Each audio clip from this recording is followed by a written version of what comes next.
Skardu, the land of giants. I was a bit disappointed because I didn't actually get to meet any giants living there, but then I realized that the name refers to the mountains. It's not just mountains though, the biggest city in Baltistan has culture and trekking too. So let's look inside. My name's Tim.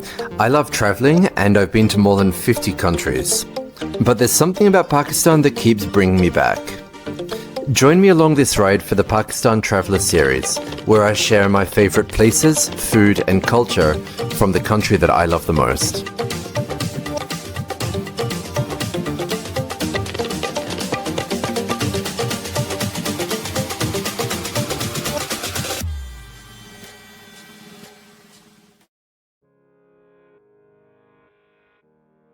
Just outside of the Skardu Valley, we hit a traffic jam.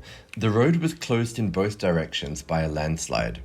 These mountains keep moving with the tectonic plates, the weather, development, and so on, and it's not uncommon to see landslips like this.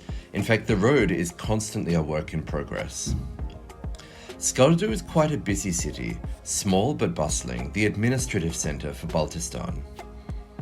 The city overlooks the Indus River on its journey downwards to the Indian Ocean.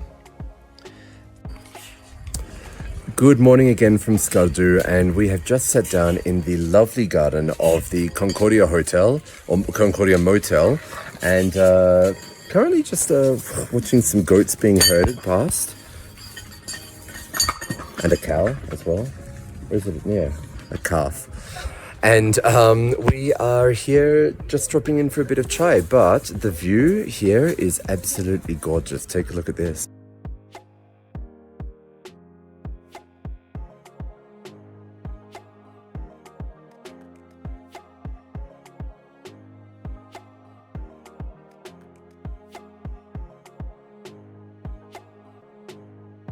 Later that day, we headed out to the Safara Desert.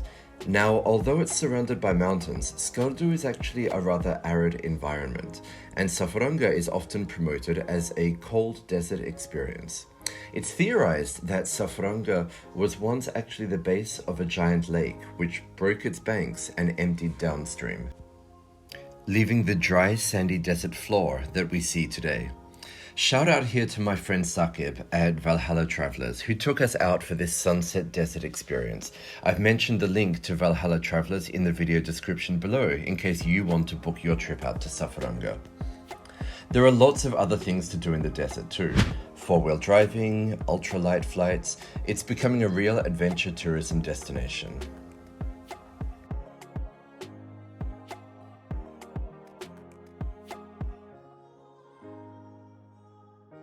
The next day we set out for Kucho Fort, which was once the main fort defending the Skardu Valley. It's still standing in excellent condition, and if your legs can take the steep climb up to it, offers spectacular views across the city and the Skardu Valley. We reached the top just in time to witness a dust storm sweeping across the city of Skardu. The wind funneled in through the surrounding mountains and then picking up the dust from the nearby high-altitude deserts. This kind of phenomenon is why I love traveling in Pakistan. It's almost otherworldly. This view up here at the top of Kucho Fort, apparently some people have summited that mountain, but we're not about to. But the view up here, that is the Shigar Valley up there in the Shigar River that you can see coming in, joining the Indus River. This across here is the Safaranga Desert that we were in just a couple of days ago. This is obviously the fort down here, and then this down here is the city of Skardu. And then that over there behind the power pole is the Khaplu Desert, which is another desert on the other, it's all sort of connected, but the other desert on the other side of Skardu city. Coming back here to the main city, that is the view up towards Deosai Plains and Safara Lake. Below the fort is an organic village, another attraction that I missed this time, so I'll need to go there next time. The sun began to set, and the mosques of Skardu started to ring out the azan, the call to prayer. There's something really magical about these places.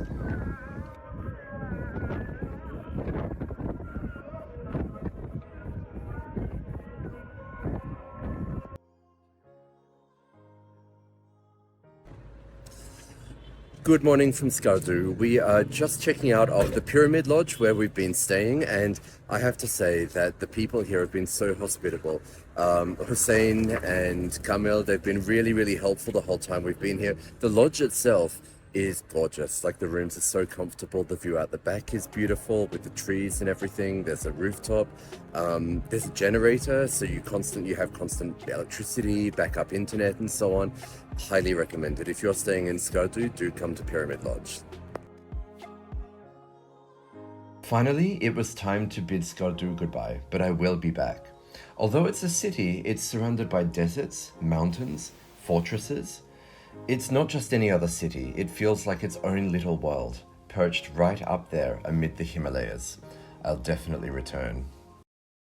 This is what traveling in Pakistan is like, especially if you know the right places, what to do there, and how to get there. And that's exactly what my book, Pakistan Traveler, is all about. It's got everything from famous attractions, transport and hotels, right through to historical insights, cultural tips, and insider advice. You can get your copy by clicking the link in the video description below. And there's so much more to discover. Check out some of my other vlogs. Don't forget to like this video, subscribe, and hit the bell icon to be part of my dunya.